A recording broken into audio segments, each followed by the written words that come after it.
Welcome back to the Redraft Show, brought to you by the FF Dynasty. This is the FFD Fantasy. I am Chev GPT, and this is my illustrious co-host this season, the one they call Coach, the one known as no other than Jeremiah. It's a pretty cool nickname if you're in the fantasy streets right now, but we're going to get into running back rankings today. But before we do that, Jeremiah, how are you doing? And I'm pumped. I'm psyched. Be right so you don't have to get right. And we know, Chev, better to be wrong and then right and then never right at all. But our first running back, we're counting back, right? 20 running backs, and the consensus ranks 20th running back is Javonte Williams.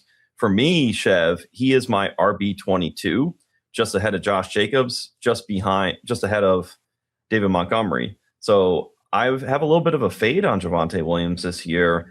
I don't know if he can run as pure as he did last year, finishing as RB12 overall. And in Dynasty streets, I see him falling, but this is redraft. So I do have him there. He's 57th overall, and I have him 65th ranked. You have him 49th ranked. So somewhere in the middle is his market price. That's where I am at on Javonte Williams. If he runs pure on touchdowns, he's going to run it back this year, but I don't see that happening. How about for you? I'm in between a rock and a cement aisle, but for Quinshon, or not Quinshon Judkins, goodness gracious. You say cement aisle, and I start getting a little, and I'm the one that said cement aisle. So, but anyway, but Javonte Williams is a weird thing for me because there's no backfield competition. There's no reason for him to be RB20 other than the fact that we just feel like he might Cinderella midnight might have struck. He could turn back into a pumpkin that he was under Sean Payton for those 2 years. I doubt that happens. We've seen enough now in that system. Clayton Adams, the offensive line slowly taking strides forward. Dak Prescott being healthy. It was bad for so long post ACL tear that it puts you in a little bit of a weird spot when we're talking about projecting Javonte, because again, there's no reason, quite literally no reason to fade him. If you're going to be in on Kyren Williams, if you're going to be in on Chase Brown, there's no reason to fade Javonte Williams, yet he is significantly cheaper than all those other options. So do you have anything else you wanted to go on about Javonte Williams, or are you ready to move? I'm ready to roll. And it's funny enough, as we're talking about the empirical evidence, Chev, as you mentioned, it's all there for Javonte Williams, but the player 19 just ahead is TreVeyon Henderson in our ranks. And we don't really have enough empirical evidence to, per se, rank him above Javonte Williams. We're going off of hype. And I have TreVeyon Henderson RB16. I'm looking for the upside. We're thinking if he hits, he's going to be up in that Jahmyr Gibbs territory, and you're getting a steep discount for TreVeyon Henderson. We just heard word, Chev, 50-50 split with Ramondre Stevenson and TreVeyon Henderson. I'm bullish. I think that's bullish news because we're at least at a flat line, a baseline of production and play for Henderson, because we know he struggles in the pass blocking game. So I kind of take that as bullish news versus some people who might hear bearish. What do you make of TreVeyon Henderson? I don't know if I've said this when I was talking to you. I'm sure we've texted about it before, but I feel like this is the single most important player in all of fantasy for this season, because in redraft, this is the guy that you're clicking the button on in the fourth round, the fifth round, like the end of the fourth round. And with that, you are making the bet that either it's not a timeshare dominated by Ramondre, and if something happens to Ramondre, TreVeyon Henderson was 24 points a game last year. So he has the league winning upside. He's the first running back to record 2 games of 50 or more touchdown yard runs, 50 yards or more touchdown runs in a single season. Okay. There was Saquon Barkley. It took him 100 games to do so. And there was Chris Johnson. Prayers up for our guy, CJ2K. And TreVeyon Henderson did it in 14 games. So the home run upside is evident. And this is a runway runner that if you let him get just a crack, he could take it to the house like CJ2K. So I think we're tempering our expectations because you can't predict injury. But if Ramondre Stevenson is to miss time, or like the case you laid out for Blake Corum taking a step forward, if Ramondre starts putting the church's money on the ground, then we're back into a situation where TreVeyon could back his way into more touches. If that happens, he is for sure a league winner. So I'm curious to know, would you take him above, let's say, a guy like Bucky Irving this year? I do have TreVeyon Henderson ranked 16th above Bucky Irving, who I have 20th. I think there's more of that upside in play. But the price point on Bucky Irving, Chev, has been borderline back-end RB2 to early RB3. But I think we're starting to see that correct some. But we hear Baker Mayfield talk about how much he loves Kenneth Gainwell, and there's some bearish opportunity. I just think we can miss the boat on somebody like Bucky Irving. So while I'm ahead on consensus on Bucky Irving, I am bullish on TreVeyon Henderson, because if you miss, this is one of those lotto tickets. It's kind of like the Jameson Williams of running backs, where you have to ride the ride and get a ticket.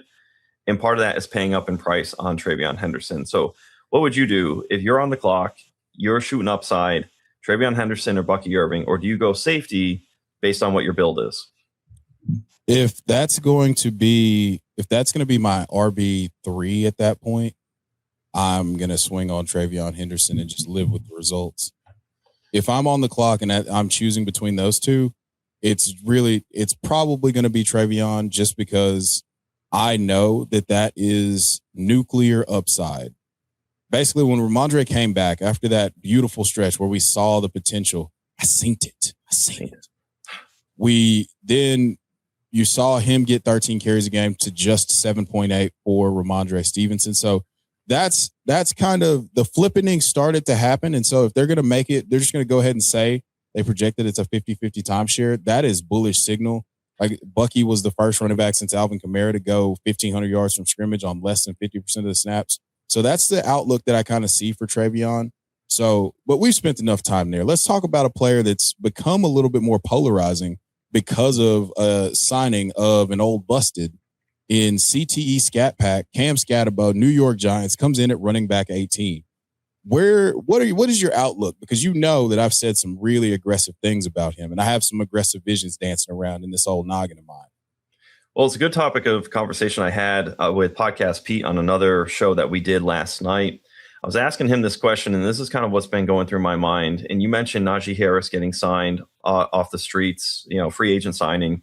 Cam Skattebo I have as RB17. So with our consensus ranks, he's RB18 on our list. When we saw that little film of doing a little rep on the Giants field, part of me thought, okay, people say, hey, you're favoring that bottom half of your body and you're not quite recovered. But I kind of wonder if Cam Skattebo doesn't trust the Giants turf yet, but if he's on other turf like the practice field, Cam Skattebo feels better. So we have two things that happen. The stimulus of Cam Skattebo kind of looked hesitant on that one little rep in pregame warmups for the Vikings game in preseason. And then we also have Tyrone Tracy absolutely getting Jackson Dart blown up. I think it's a combination of the two. I imagine the Giants had Najee Harris on their radar. He's probably been circling Najee Harris about 3-4 teams. And then the Giants sat there and said, yeah, our star quarterback got blown up in pass protection. And there's possibility that Cam Skattebo is just going to need a little bit more rotation. So I think long-term, you want Cam Skattebo. I don't think he's screwed the rest of his career, but there might be a little bit more time where it's more bullish on Malik Neighbors' recovery. So funny enough, they've traded positions. 3 months ago, everything was going to be fine, backflips for Cam Skattebo. Malik Neighbors at the softball game, it's over, right? It's not looking good at all. They've kind of flipped. So I'll be interested to see early season availability on Cam Skattebo. What do you think? I think he's going to be fine. I think that it's just his type of physicality isn't something that you can really translate until you're giving him an opportunity to do it to an opposite colored jersey. So if he's not moving around the same, once I see him out there on the field, then I'll adjust my priors. I feel like we've kind of baked that into his price based on where he was at prior to the injury, basically 14 to 16 points a game, depending on your scoring settings through those first 8 weeks of the season. So I'm good with him at RB18 right here, but I think he's going to outperform that if he's just available for all of the games, right? Yeah, if he's healthy, if he's leaving from this ADP, Cam Skattebo is going to pay off. So I like that price. I'd be curious to see Josh Jacobs as our RB17. For me, Chev, he's the RB21. And I just take a look at bearishness on the fact that not even just the legal trouble. I just don't see just see the wear and tear on Josh Jacobs hitting this year, and the offense running a little bit more through Christian Watson, Tucker Kraft, maybe even a little bit more of an expanded role for somebody like Jaden Reed, Jordan Love really taking off. And we have right now a healthy Marshawn Lloyd. I'm just bearish on somebody like Josh Jacobs. Do you think he's a screaming value, or do you think this is a year that he's going to fall off? Oh, I feel like a Viagra pill with the face with his current ADP. I'm all in. Now, 28 touchdowns over the course of his first 2 seasons in Green Bay. We do have the history of Matt LaFleur kind of platooning his backs a bit more, but it's just been the Josh Jacobs show. The cause for pause, the trepidation that I tend to have here ever so slightly is the fact that if Marshawn Lloyd is healthy, he is extremely dynamic. And so much in the way that people are, yourself included, are kind of pushing Josh Jacobs or pushing Chuba Hubbard to the side, I can see where the stronghold that Josh Jacobs has had on the back since his arrival in Green Bay, maybe that loosens up a little bit. Maybe we get a little bit of utility out of Marshawn Lloyd just because he's so explosive. And for me, I think that it's just a touch. I think it's just a touch of overreaction. We're seeing some of the. Now, I will say, once is an accident, twice is a trend. If Josh Jacobs doesn't finish the season again, then I'll have to be forced to be out in all formats. But I'm willing to die with the lie here. My running back, where do I have Josh Jacobs? Do I have him way down here? Yeah, I've got him at RB21. So I've baked in the price. We're the same. Yeah, I baked in the price just a little bit that I could be wrong. I'm accounting for being wrong, but I'm probably going to have to adjust this if we're being totally honest. So on the fly, you might shift him up, Josh Jacobs. Sounds like you're pre-baking the oven, 425, getting it hot and ready for somebody like Josh Jacobs. Let's go to RB16, Chev. Quinshon Judkins, big fan of him. I have him as my RB15, so it's really tracking. Last year, Chev, week 2 and 3 versus the Packers and the Lions, RB11 in back-to-back weeks. And then we had the 3-touchdown performance in week 7 against the Dolphins. He was 4th overall, and it kind of went downhill the rest of the season. But interesting enough, with Quinshon Judkins, it was the longest season. The longest offseason, the longest calendar year is always for rookie players. When you throw in everything you have to do at the Combine, Senior Bowl, the whole draft process, and then there was the off-field incident that was a distraction. The contract was an issue that took a long time for Quinshon Judkins. So just getting settled, we finally had for him a breath of fresh air, a full off season. And we're hearing Todd Monken sing the praises of somebody like Quinshon Judkins, that he can be an absolute bell cow. I love the idea. We love the Browns offense, Chev, but I love the idea of we get to November, December football in Cleveland where the wind just going sideways, 40 miles per hour. That sounds like a Quinshon Judkins game to me. And a little bit of dump-offs to Dylan Sampson. So I am just loving the price here, RB16 on Quinshon Judkins. What say you? Ooh-wee. Now, I had to mute myself for a second because I thought that everybody else would be able to hear the power tools that were going off in the background. I like this. I like this a lot. The question is the touchdown ceiling of the entirety of the offense, red zone trips, what's the offensive ceiling? Because he scored 7 touchdowns last year, and I'm pretty sure they only scored about 24 as a team. So that puts us in a scary situation. But I'll ride with my guy Quinshon Judkins here. I like the youth. I like the upside. I like what they did to upgrade the offensive line. They took Spencer Fano. They've got actual viable weapons that don't have Megan Fox thumbs like Jerry Jeudy, and so now we can start to create a path for it to not be the worst offensive environment. So I like what you're putting down here. Now, this is my guy here at RB15, consensus RB15. And I feel like he's perennially the most disrespected asset. Maybe him and Chase Brown are standing 2,000 miles away from each other doing the Spider-Man meme. But Kyren Williams comes in at RB15, and I just don't get it. I mean, he's the clear lead dog. Now, the point that you've made before is that there is an opening for Blake Corum if Kyren continues with the ball security issues. But this is one of the most secure roles. 2024, they ran the ball inside the 5 the most in the NFL. 2025, they were still They were still middle of the pack in attempts, but still had a very high conversion rate. Blake Corum handled 38% of the inside the 5 touches. Then Kyren Williams still handled over 50% of those, 269 carries, double-digit touchdowns, declining points per game year over year, but that's because 1 year, he's been absolutely gangbusters for the last 3 years, with one of those being a 21 and another one being a 17 in terms of points per game. So he dips down to 15 in one of the best environments in football. So are you in or out on Kyren Williams at RB15 right now today? I'm going to be out on him just because I'm going to be in on the other running backs or other skill position players. Because in a vacuum right now, Chev, we're doing running back rankings and countdown. But in a full draft, you're amongst those receivers that are in the tier the same. You're amongst those elite tight ends who are the same, be it Colson Loveland or Tyler Warren. Let's hope Tyler Warren is okay. But you were making part of my point where it's 21 down to 17, down to 15 fantasy points per game. And then I'm worried about 316 rush attempts 2 years ago to 259, and any more of Blake Corum eating into Kyren Williams' load. There's just a ceiling that can get cut and capped.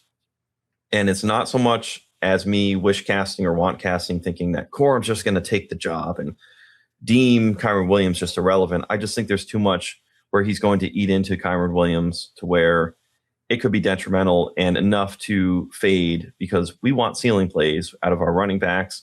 And I just don't feel like you're going to get ceiling. Now, could this absolutely push against me and then he just runs pure on touchdowns and it doesn't matter? Yes. And past evidence, I know I cited fantasy points per game.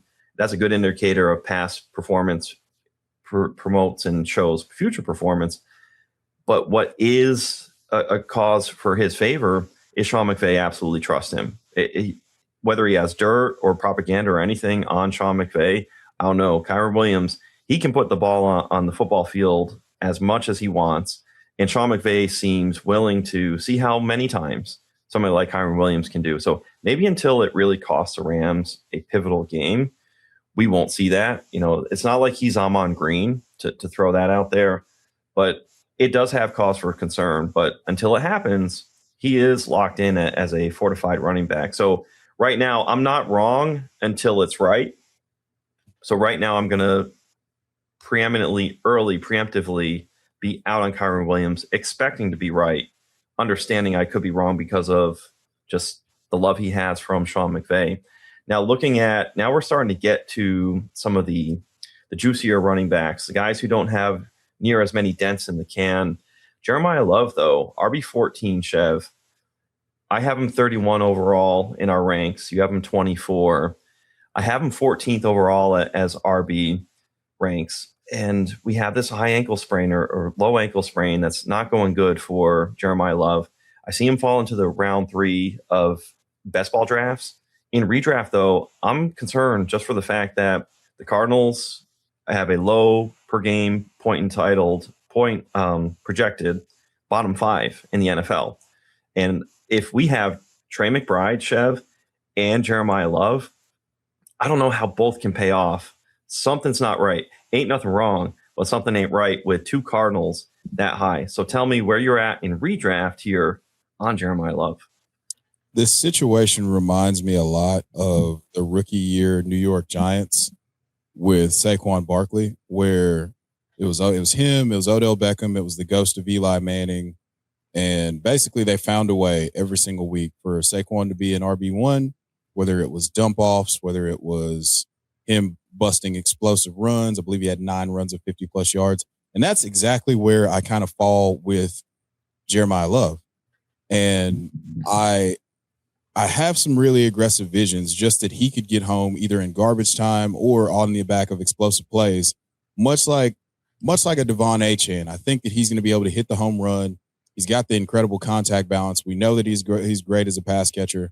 And while we talk about Trey McBride being some sort of a hindrance, I think that actually serves to his benefit in the passing game, because of the fact that there's going to be bracket coverage or a linebacker dedicated to covering Trey McBride.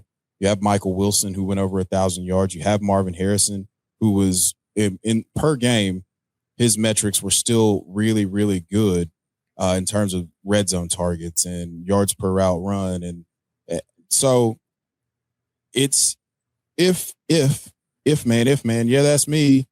If it's just not as bad as we think it is, because all of those players are really talented players that we like, then we're in a good spot here. We're in a pretty good spot with Jeremiyah Love. So that's why I hadn't moved him down. The high ankle sprain does give me a little bit of pause, but I'll buy that dip in redraft with the knowledge that once we get to October or November and it's winning time, I'm going to have the full board Jeremiyah Love melting people's faces for fantasy. They get week 17 against the Raiders. That is circling. Imagine it's going to be Jeanty, Love, Bowers, McBride. That's going to be just epic theater. Now, as it gets a little chalkier, I'm going to go in some chunks. I'm going to list off the next three, and we can talk about them, Chev. Kenneth Walker, RB13. Derrick Henry, RB12. Breece Hall, RB11. What do you make of those three running backs? I love this range here because they all are, if healthy, which Breece Hall has a groin right now. These boys just aren't doing enough. Horizontal thrusting in the offseason, if you get what I'm trying to say. So with Breece Hall is the riskiest of these because his environment is quote unquote bad and he's hurt right now. So before this, I'd be like, yeah, all these guys are candidates to finish top 5 at the position. I still feel that way about Derrick Henry and Kenneth Walker. So I'll cede the floor to you. You let me know what you're thinking, how you're thinking. Do you disagree with the sentiment that they could be top 5? Or are you a little bit more bullish? Based on the rankings, it looks like I don't know. I'm not gonna spoil the baby here. You tell me what your thoughts are on this tripod of goodness in Kenneth Walker, Derrick Henry, and Breece Hall. As you were talking about live moving up Kyren Williams, or maybe it was Josh Jacobs you were thinking of moving up. I'm sitting here thinking I got to move up Kenneth Walker a little bit because I have it Breece, Henry, and Walker to our ranks. Kenneth Walker is just Nick Chubb who can catch passes. 2 years ago, he caught 46 passes. The Chiefs have the most vacated carries out there.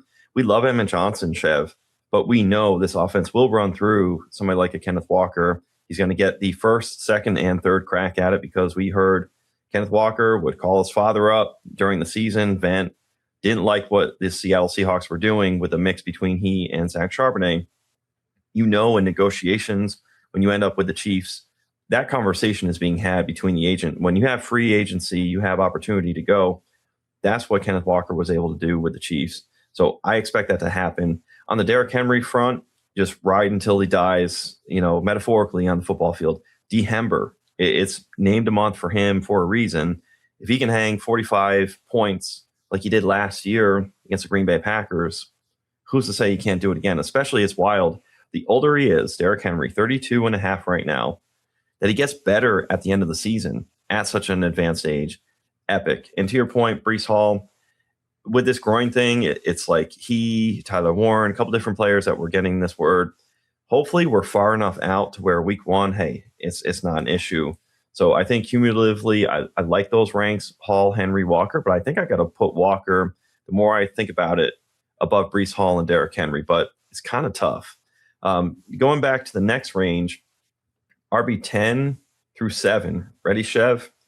Omarion, Hampton, Achane, Saquon Barkley, Chase Brown. If you got to pick one running back in that range, who are you taking? It's going to be really difficult to not pick Saquon Barkley here. For me, the issue that I have is this O-line. The O-line's back healthy again. It's kind of last dance time for Lane Johnson, as he's alluded to. And if all those guys are healthy and you have the departure of A.J. Brown, so now you've got to disseminate those targets between Dontavian Wicks, Mekhi Lemon, Dallas Goedert, or do you think they should just dump it off 15 more times to Saquon Barkley and see what happens? Because something really cool could happen. So in this range, I feel like he should be closer to RB4, RB5, or wherever Jonathan Taylor is than he is right now. And I feel like he's not being valued that way because it was a down year of sorts for the entire offense, not just him. What about you? You're looking at, you said it great. Discount Jonathan Taylor. And Jonathan Taylor will go at the end of round 1, and Saquon Barkley you're able to get in round 2. I think there's just a little bit of fatigue where people think, oh, surely Saquon Barkley can't do what he did 2 years ago. Surely Saquon Barkley doesn't have another 2018 rookie season Saquon Barkley out there. But if I got to pick a running back here and it's a PPR format, I really do love some Chase Brown. No competition added. I know you and I have talked about Taj Brooks. Samaj P. Ryan gets some pass down utilization, but we're talking about we're talking about week 8, Chase Brown, RB5, 6, 12, 13.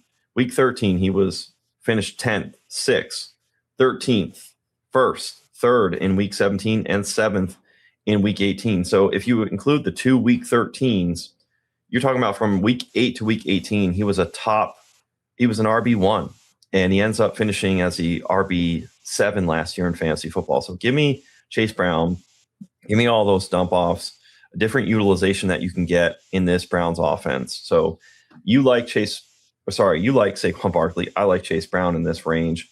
Getting closer to the top, the next 3 running backs in a tier, we have Ashton, Jeanty, RB6, Chev, James Cook, RB5, RB4, Jonathan Taylor.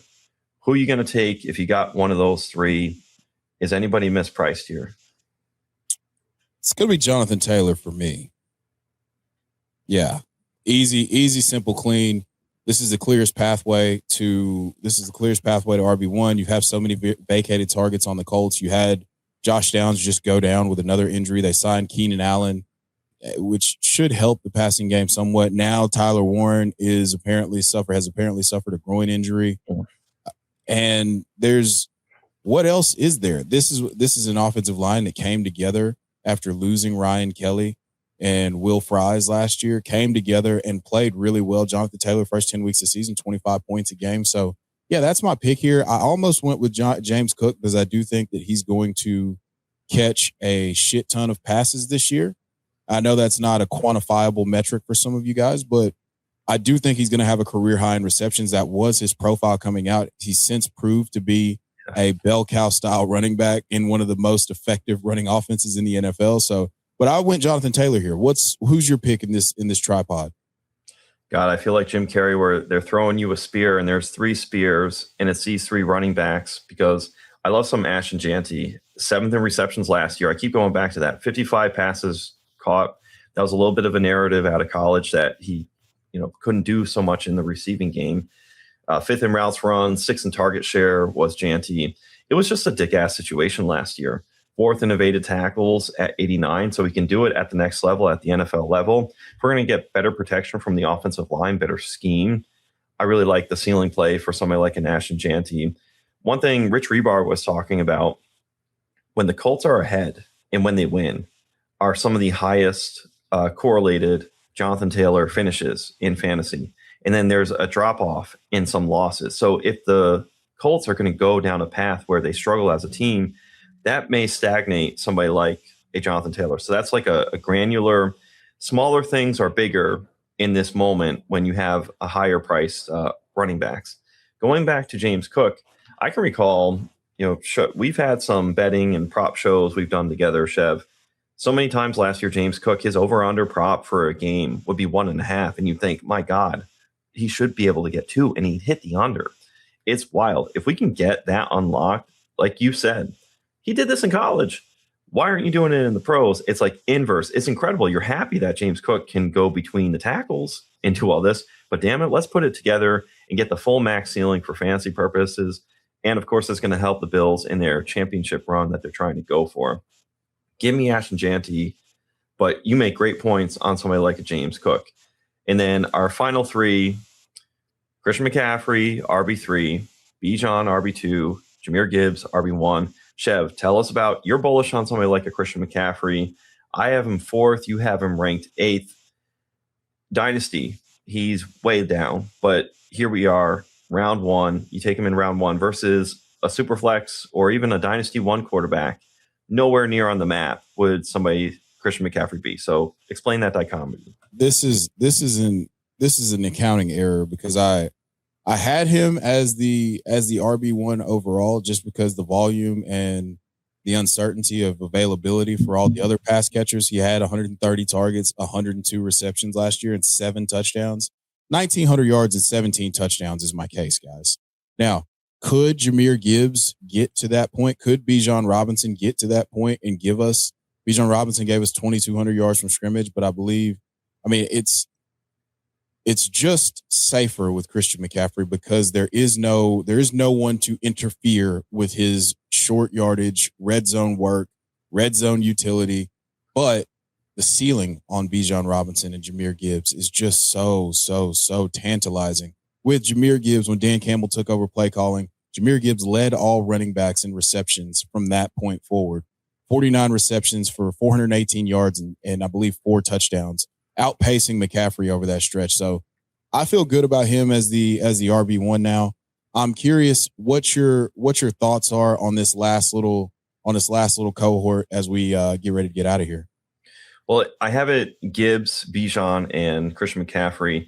And now to kind of expand it, I know it's an RB show, but we've established 1, 2, and 3, right?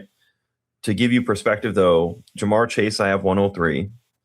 4 is Christian McCaffrey. And then I have Amon-Ra St. Brown just ahead of Puka Nacua, just ahead of Jackson Smith and Jigba, which I think I'm going to put JSN ahead of Puka Nacua because I'm worried about some of the off-field stuff for Puka Nacua, and why invite yourself to some BS, really? And my argument for McCaffrey, we've established what he can do, so many dump-offs. Even if he doesn't have his fastball in speed, he still gets so many dump-offs. He's such a threat in the receiving game. But I see Amon-Ra St. Brown easily having a wide receiver 1 overall season. I think he could get one. If you were to look back and say, hey, Amon-Ra St. Brown has a wide receiver overall 1 season in fantasy football, would it shock you? Like one time in his career if he did it. And it is a nut setup this year. So funny enough, 2 top 5 Lions that I have where I'm roaring with these Lions and I'm reticent with these Cardinals with McBride and Jeremiyah Love where something doesn't add up early on. But to answer your question, it's Gibbs, Bijan, McCaffrey. Anything else before we head on out, Chev? No, I'll